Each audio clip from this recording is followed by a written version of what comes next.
Hello everyone, welcome to my channel learn and grow 26। करते हैं आज एक और नए चैप्टर की तैयारी के एक सेंटेंस एक हमें आपस में जो हम कर रहे हैं वो क्या होती है कन्वर्सेशन के। हमारी लाइफ में कन्वर्सेशन बहुत जरूरी होती है, उसी के ऊपर आज पूरा चैप्टर बेसिक से स्टार्ट करते हैं। रेबन ने क्या कहा, there is no better test of knowledge of English के इंग्लिश की अगर आपको किसी की नॉलेज टेस्ट करनी है then translation from mother tongue to English, तो उसकी मदर टंग को उसको इंग्लिश में ट्रांसलेट कराए उससे, तो वो क्या होगा उसके इंग्लिश की टेस्ट नॉलेज का टेस्ट होगा।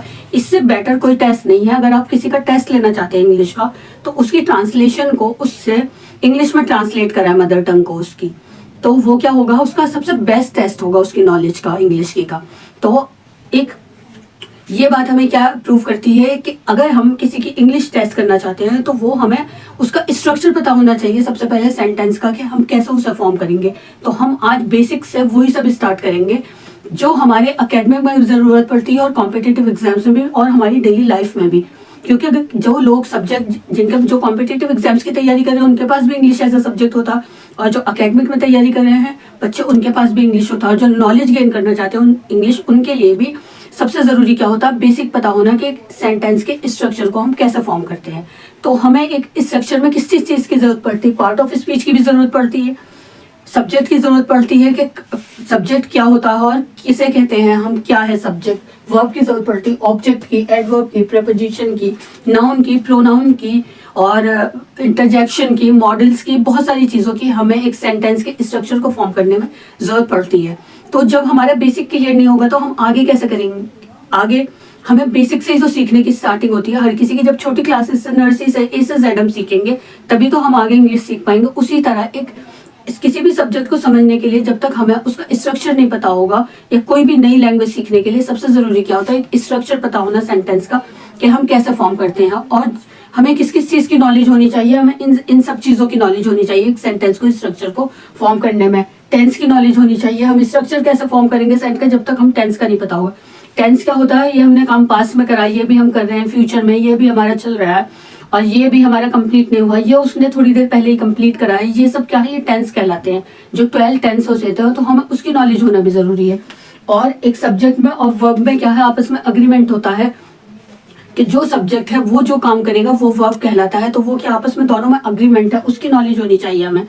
एक सीक्वेंस पता होनी चाहिए हमें टेंस की कि कहाँ पर कौन सा टेंस लगेगा, ये क्या यूज हो रहा है यहाँ पर। रूल्स पता होने चाहिए, rules regarding determiners, articles, adverb, adjective, preposition, noun, pronoun, conjunction, interjection, models, ये सब क्या है ये एक सेंटेंस में यूज होते हैं, इन सब की नॉलेज हमें होनी चाहिए।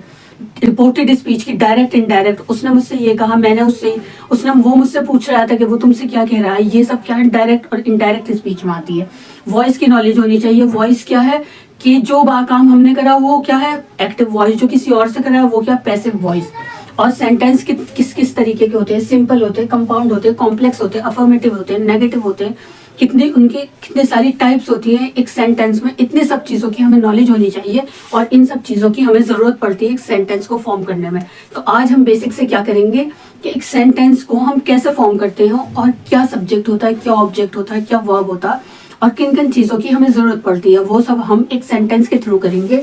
इस कोटेशन को ध्यान में रखकर कि there is no better test of knowledge of English than translation from mother tongue to English. अगर हम अपनी मदर टंग को इंग्लिश में ट्रांसलेट करेंगे तो हमें एक सेंटेंस की जरूरत पड़ेगी, और सेंटेंस को समझने के लिए हमें इन सब चीजों की जरूरत पड़ेगी, और इन सब चीजों को हम वन बाय वन कर आज अपनी इस वीडियो में करेंगे। तो जो एक सेंटेंस स्ट्रक्चर सीखना चाहता है शुरू से स्टार्टिंग से बेसिक से, तो वो हमारी वीडियो को लाइक शेयर और सब्सक्राइब करें और हमारे साथ जुड़े और देखें मेरी वीडियो। चलते हैं अब इन आगे की एक सेंटेंस को कैसे फॉर्म करते हैं, ये सब चीज हमारे सेंटेंस में कैसा आती है और किसको क्या कहते हैं और कहाँ यूज करते हैं, आज हम वही सब करेंगे एक सेंटेंस स्ट्रक्चर। चलते हैं अब इन सब चीजों को, ये मैंने सब रूल्स पहले लिख लिए थे। अब करते हैं एक सेंटेंस कैसे बनाते हो। उसमें जो हम हिंदी में बोलते हैं रमेश पानी में तैर रहा था, तो मैं जो है हिंदी में पहला आया लेकिन इंग्लिश में वो लास्ट में आता है, रिवर से पहले आएगा कि एक रिवर में तैर रहा है। तो इस सब चीज को हम कैसे इंग्लिश में कहते हैं और कहाँ यूज करते हैं ये सब समझते हैं। ये सब रूल्स हैं यूज हैं जो हम सब इसमें यूज करेंगे एक सेंटेंस स्ट्रक्चर में। चलते हैं अब कि कैसे एक सेंटेंस को फॉर्म करते हैं।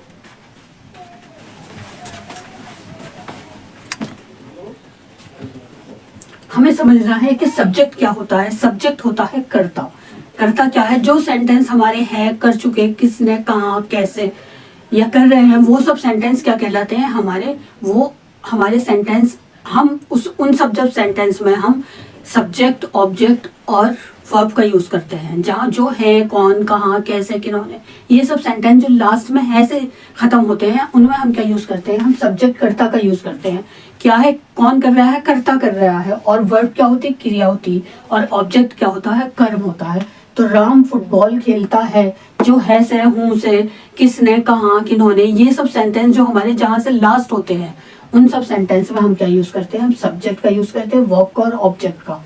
सबसे बेसिक सेंटेंस का स्ट्रक्चर क्या होता है, सब्जेक्ट होता है, वर्ब होता है, ऑब्जेक्ट होता है। तो कर्ता, क्रिया, कर्म, क्या यूज करते हैं हम, कर्ता। कर्ता क्या होता है, हमारा सब्जेक्ट होता है, और वो क्या क्रिया कर रहा है, वो कर्म कहलाता है, जो वो कर रहा है। और जो क्रिया जो कर रहा है वो क्या है, क्रिया होता है। जैसे रमेश क्या है, इसमें हमारा सब्जेक्ट है। अब किसी भी सेंटेंस को, रमेश शाम को 5 बजे गोमती नदी में तैरता है, तो जब हम उसको ट्रांसलेट करते हैं तो सबसे पहले नाम लेते हैं, सब्जेक्ट लेते हैं रमेश, फिर उसके बाद हमारी क्रिया आती है, वो क्या कर रहा है, तैरता है, तो क्रिया करता है, तो वो हम फिर लेंगे सेंटेंस, स्विम पे सेंटेंस में। फिर in the Gomti river, Gomti river क्या है, वो ऑब्जेक्ट है, वो कर्म है, किसमें कर रहा है, गोमती रिवर में। At 5 o'clock in the evening,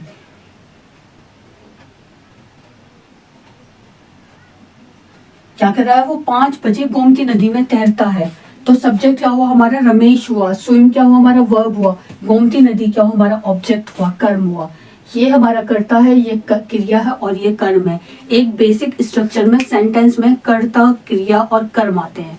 क्या आता है, कर्ता, क्रिया और कर्म जो लास्ट होते हैं, जो हम ज्यादातर डेली यूज में यूज करते हैं, वो ये कर रहा था, वो ये कर रहा है, या वो शाम को जाता है, ये किसने किया है, किन्होंने किया है, ये सब सेंटेंस हम डेली यूज में यूज करते हैं। उसमें हमारा क्या आता है, सब्जेक्ट आता है, वर्ब आता है, और ऑब्जेक्ट आता है बेसिक में। और इस एम आर अभी हम आगे करेंगे कि पहले अभी हम क्या समझ रहे थे, हम सब्जेक्ट, वर्ब और ऑब्जेक्ट को समझ रहे थे सिर्फ। ये सब्जेक्ट क्या होता है, वर्ब क्या होता है, और ऑब्जेक्ट क्या होता है। सब्जेक्ट क्या होता है, हमारा कर्ता होता है, वर्ब क्या होती है, हमारी क्रिया होती है, और ऑब्जेक्ट क्या होता है, हमारा कर्म होता है। यहाँ तक आपको सबको समझ में आ चुका होगा। अब आगे चलते हैं कि हम इज एम आर को, और टेंस की क्या पोजीशन होती है, हम क्या कर रहे हैं, जो मैंने आपको शुरू में समझाया कि सबसे पहले हम सब्जेक्ट, वर्ब, ऑब्जेक्ट, उसके बाद टेंस की क्या सीक्वेंस होती है, फिर उसके बाद वर्ब का और सब्जेक्ट में क्या अग्रीमेंट होता है। कि सब्जेक्ट में और वर्ब में ये अग्रीमेंट होता है कि सब्जेक्ट जो है वो मेन करता है, और वो जो क्रिया कर रहा है, तो उन दोनों के बीच में अग्रीमेंट हुआ है कि तुम क्रिया करो सब्जेक्ट से, कि मैं उसका कुछ भी ऑब्जेक्ट लेकर तुम क्रिया करो। क्या है, कर्ता ने कर्म से कहा कि क्या क्रिया करने के लिए। तो क्या होता है हमारे एक सेंटेंस का स्ट्रक्चर, कर्ता, क्रिया, कर्म, ये हमारा होता है एक सेंटेंस का स्ट्रक्चर। तो राम ने क्या कहा, प्लेस करा फुटबॉल को, ये एक सेंटेंस का स्ट्रक्चर। अब चलते हैं आगे कि प्रेजेंट टेंस की क्या सीक्वेंस होती है हमारे एक सेंटेंस में।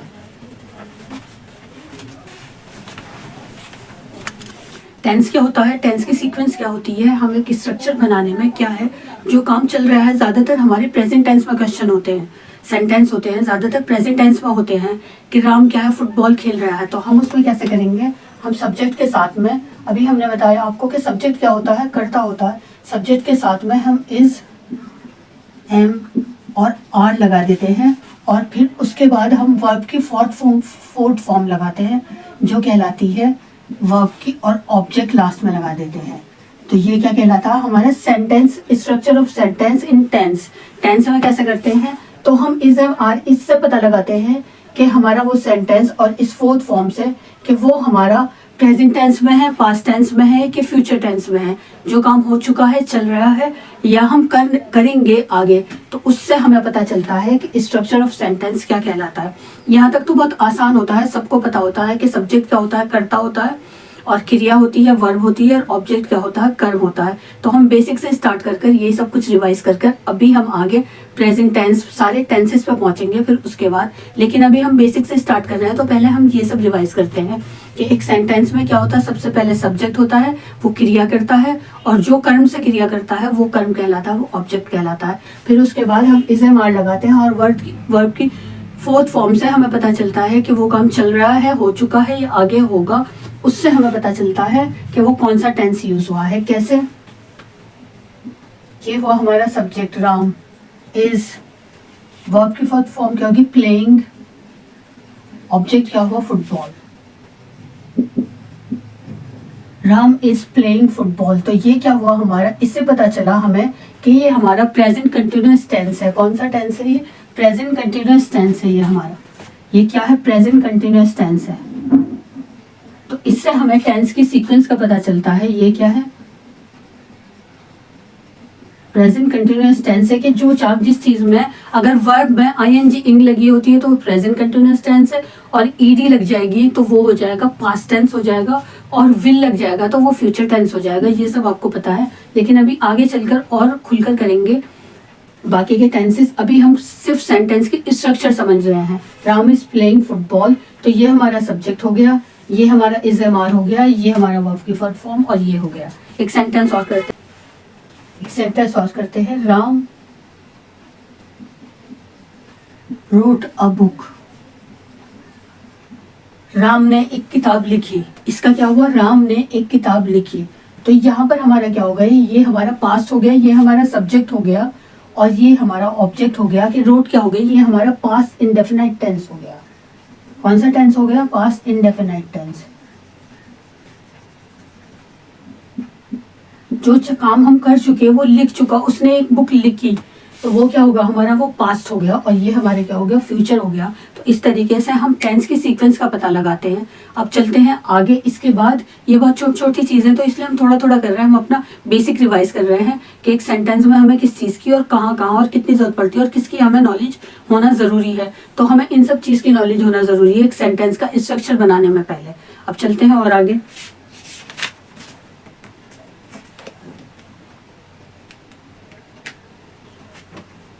अब एक सेंटेंस में बहुत से वर्ड्स होते हैं, तो जो सेंटेंस हमारे हमेशा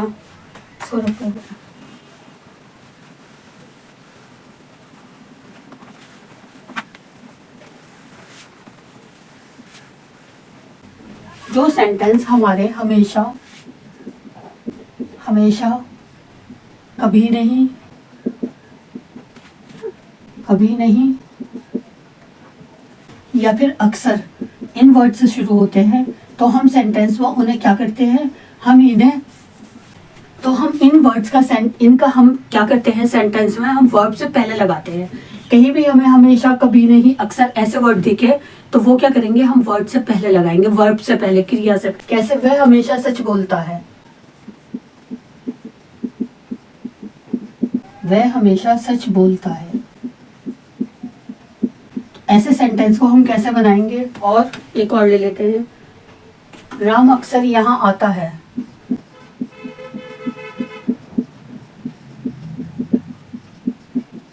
राम अक्सर यहाँ आता है। तो ऐसे सेंटेंस में हम कैसे यूज करेंगे वर्ब को? मैं आपको इंग्लिश में ट्रांसलेट करके बताती हूँ कि ये सेंटेंस हम क्रिया के वर्ब के बाद लेते हैं। कैसे? ही ऑलवेज स्पीक ट्रूथ। तो ये क्या है हमारा? He always speak truth। तो ये क्या हमारा? ऑलवेज हमारा किससे पहले आया? क्रिया से, वर्ब से पहले आया हमारा। किससे? वर्ब से पहले आया है हमारा। क्या चीज होती है इसमें? हम पहले लिया हमने सब्जेक्ट, फिर उसके बाद ये वर्ड्स लगाते हैं, फिर उसके बाद वर्ब, उसके बाद ऑब्जेक्ट। तो सबसे पहले क्या लगाया हमने? स्पीक से पहले आया है ऑलवेज। क्या कहना चाह रही हूं मैं? कि वो हमारे, इसका क्या होगा? Ram often comes here। Ram अक्सर यहाँ आता है। तो इसमें क्या करेंगे? हम सीधा ऐसे बना देंगे, राम अक्सर को हम अक्सर की जगह रखेंगे, often comes here। आता होगा, पहले वर्ब आता है, फिर उसके बाद ऑब्जेक्ट आता है यहाँ। तो हमारा इसमें वर्ब क्या है? हमारा आता है। क्या करता है? वो आता है, वो बोलता है। तो हम ये वाले वर्ड सच, जो हमेशा और सच क्या हमारा ऑब्जेक्ट है, तो जो हमारे ये वर्ड्स होते हैं इनकी हम प्लेस चेंज नहीं करते। ऑलवेज, ऑफन, ये सब ऐसे ही रहते हैं हमारे। आई बात समझ में आपको मैं क्या समझाना चाह रही हूँ? जो ऑलवेज, ऑफन ऐसे वर्ड्स है वो हमेशा हमारे यही रहते हैं। आपने बहुत सारी वीडियो देखी होंगी जिसमें ये सब कराते हैं कि हमारा सब्जेक्ट पहले आता है, इज़म आता है, वर्ब आता है, और फिर उसके बाद हमारा ऑब्जेक्ट आता है। लेकिन मैं क्या आपको अलग समझाना चाह रही हूँ कि सबकी वीडियो अलग अलग होती हैं, कुछ अलग अलग ही कर हमें पता चलता है कि हाँ, कि उसने हमें ये बात अलग समझाई थी, हाँ ये बात सही समझाई थी। उसी तरह मेरी वीडियो में क्या है कि ये जो वर्ड्स होते हैं अक्सर, हमेशा, कभी नहीं, ये कब आते हैं हमारे, ये हमारे सब्जेक्ट से पहले आते हैं, वर्ब से पहले आते हैं, सब्जेक्ट के बाद आते हैं। He always speak truth, Ram often comes here. आई समझ में आपको?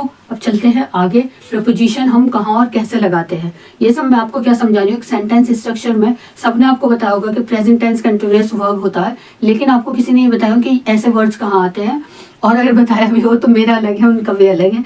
तो ये सब कहाँ है, हम अब प्रपोजिशन को कहाँ लगाते हैं। प्रपोजिशन को हम बोलते हुए हिंदी में वाक्य में लास्ट में है, लेकिन हम पहले बोलते हैं, लेकिन लगाते हैं हम उसे लास्ट में। अब वो समझते हैं अभी।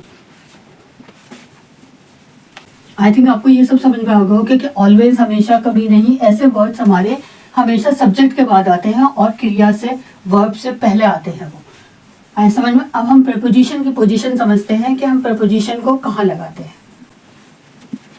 हम प्रपोजिशन को कहाँ लगाते हैं वो समझते हैं अभी हम, कि हम प्रपोजिशन को हम हिंदी में तो बोलते हैं पहले, लेकिन हम इंग्लिश में उसे लास्ट में लगाते हैं। कैसे? अब करते हैं हम प्रपोजिशन।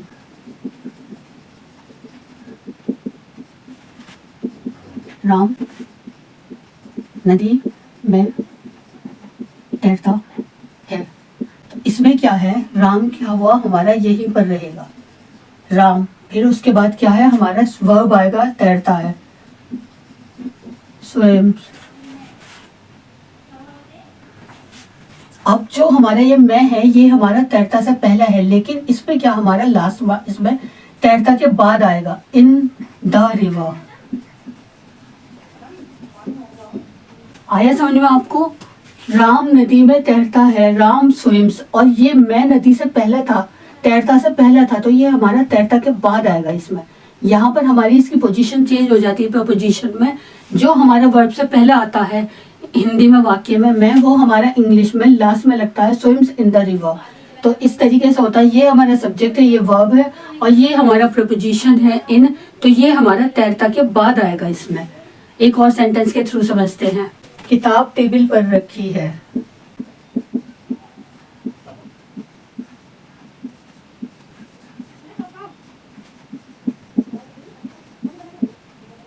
किताब टेबल पर, तो इसका क्या होगा, किताब का द बुक, है का क्या होगा, इज, रखी है का क्या होगा, प्लेस्ड। अब इस एट पर क्या होगा इसका हमारा, ये हमारा प्लेस से बाद में आएगा, प्लेस एट द टेबल। ऊपर रखी है तो on the table, place on the table.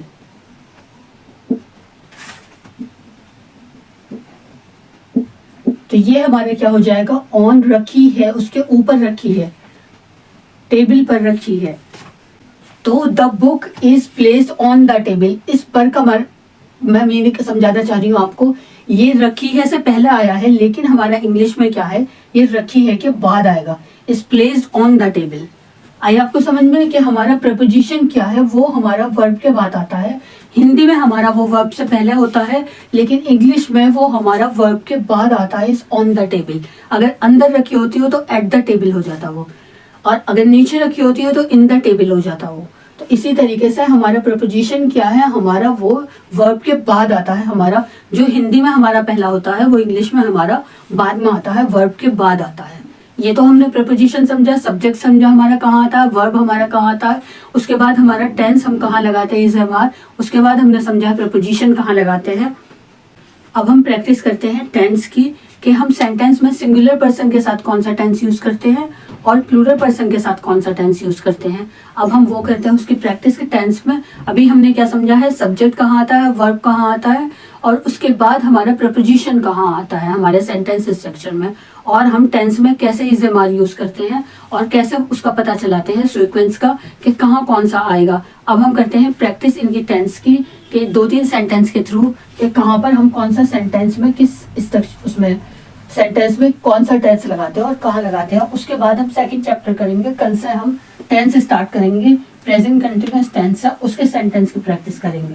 अब हम पूरा ये सीक्वेंस है पूरे टेंसेस लेकर चलेंगे। अभी हमने सीखा है कि कैसे हम स्ट्रक्चर तैयार करते हैं। इस सेक्शन में हम प्रपोजिशन कहाँ लगाते हैं, हम सब्जेक्ट कहाँ लेते हैं, वर्ब कहाँ लेते हैं और टेंस कहाँ लेते हैं हम, और टेंस कैसे यूज़ करते हैं, हम उसकी प्रैक्टिस करते हैं। और फिर हम नेक्स्ट वीडियो में करेंगे प्रेजेंट कंटिन्यूअस इंडेफिनाइट टेंस से स्टार्ट और सेंटेंस की प्रैक्टिस करेंगे। अब करते हैं हम कुछ ज़्यादातर हम बोलचाल में क्या यूज़ करते हैं, प्रेजेंट इंडेफिनाइट सेंटेंस यूज़ करते हैं। तो हम उसका स्ट्रक्चर समझते हैं पहले। प्रेजेंट इंडेफिनाइट टेंस का स्ट्रक्चर कैसा होता है। सबसे पहले क्या होता है, हमारा सब्जेक्ट होता है, फिर उसके बाद हमारा वर्ब होता है, वर्ब की फॉर्म आती है फर्स्ट फॉर्म, उसमें क्या कराते हैं हम एस प्लस ई एस, किसके साथ, विद सिंगुलर नंबर के साथ,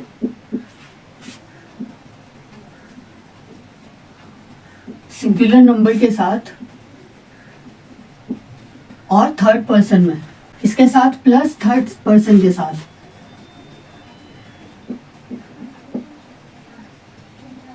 फिर हमारा क्या आता है, फिर हमारा ऑब्जेक्ट आता है। ये हमारे सेंटेंस का एक प्रेजेंट कंटिन्यूअस इंडेफिनाइट टेंस में हमारा एक स्ट्रक्चर होता है। सेंटेंस का सब्जेक्ट होता है प्लस वर्ब की फर्स्ट फॉर्म एस और ई एस लगाते हैं सिंगुलर नंबर थर्ड पर्सन के साथ, और फिर ऑब्जेक्ट लगाते हैं। कैसे, मैं खेलता हूँ,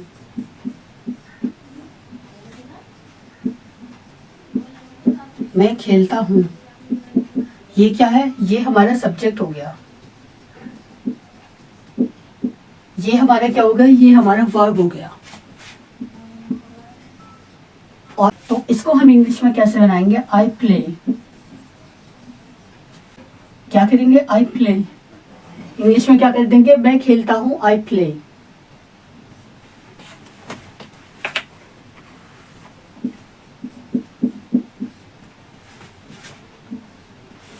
मैं फुटबॉल खेलता हूं,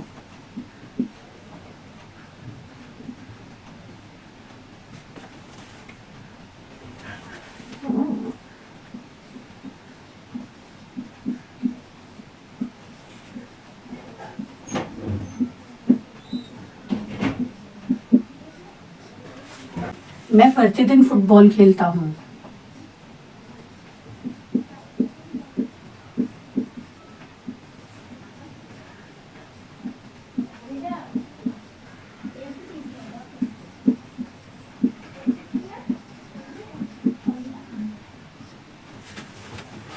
मैं प्रतिदिन शाम को खेलता हूँ,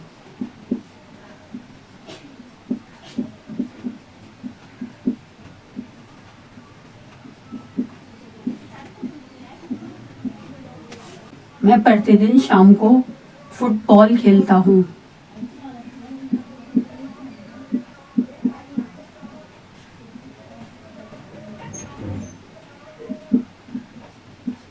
मैं प्रतिदिन शाम को 5 बजे फुटबॉल खेलता हूँ,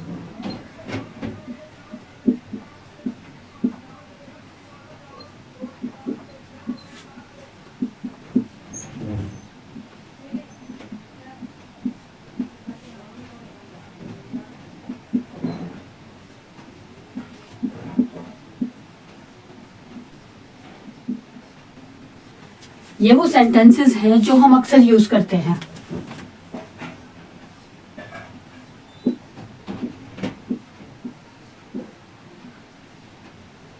ये वो सेंटेंसेस हैं जो हम अक्सर यूज कर, मैं खेलता हूँ, मैं फुटबॉल खेलता हूँ, मैं प्रतिदिन फुटबॉल खेलता हूँ, मैं प्रतिदिन शाम को फुटबॉल खेलता हूँ, मैं प्रतिदिन शाम को 5 बजे फुटबॉल खेलता हूँ। तो आई play football,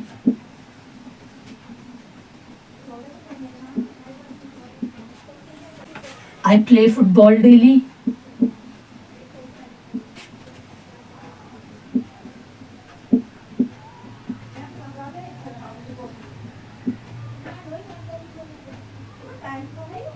I play football daily in the evening. I play football in the evening daily.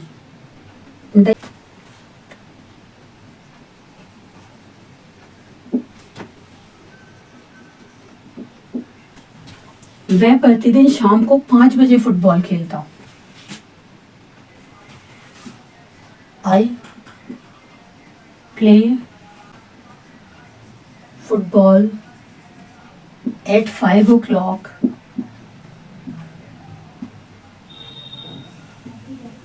in the evening daily.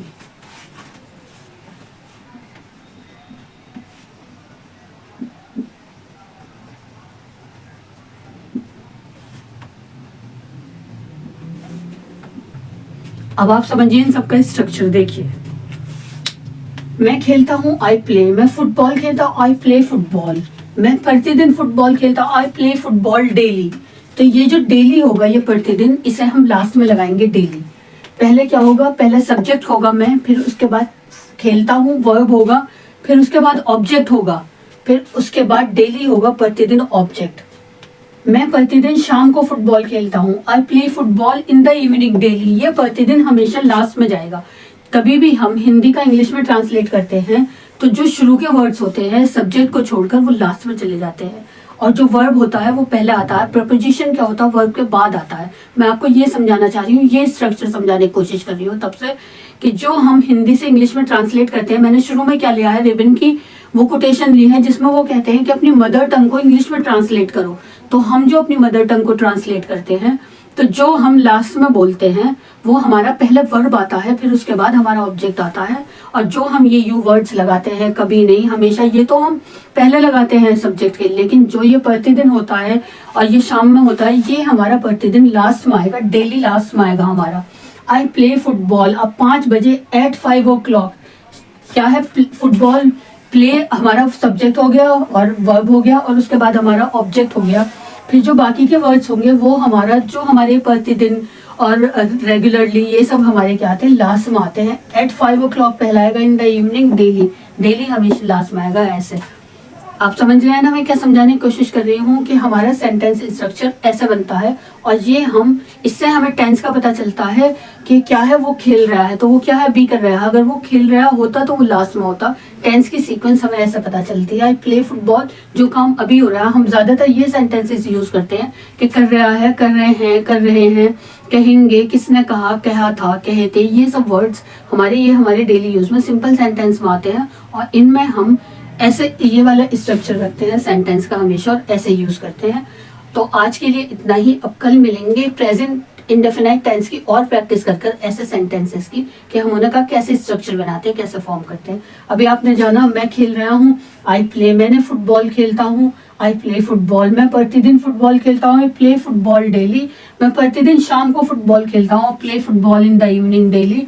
मैं प्रतिदिन शाम को 5 बजे फुटबॉल खेलता हूँ, I play football at 5 o'clock in the evening. अभी आप इन सब की प्रैक्टिस कीजिए, और मिलते हैं फिर नेक्स्ट वीडियो में प्रेजेंट इंडेफिनाइट टेंस के साथ। बाकी सारे टेंस की प्रैक्टिस करेंगे, ऐसे ही इंग्लिश से हिंदी में सेंटेंस ट्रांसलेट कर जो हमारे एकेडमिक के लिए भी जरूरत है। ये हमारे कॉम्पिटेटिव एग्जाम्स में भी आते हैं, कि इसमें से बताइए एक सेंटेंस दे देंगे, प्रेजेंट इंडेफिनाइट टेंस कौन सा है, इस सेंटेंस का स्ट्रक्चर क्या है, पहचाने। तो ऐसा नहीं है कि हमारे कॉम्पिटेटिव एग्जाम्स के लिए नहीं है, बेसिक से ही हमारे स्टार्ट होता है। ये हमारे बेसिक है, इससे ही लाइक, शेयर और सब्सक्राइब करें, इसकी बहुत ज़रूरत है। प्लीज़ कमेंट करें और बने रहें मेरे साथ, और मिलते हैं फिर नेक्स्ट वीडियो में इसी तरह कुछ और इम्पॉर्टेंट और यूज़फुल लेकर। Thank you for watching my videos once again, और मिलते हैं नेक्स्ट वीडियो में।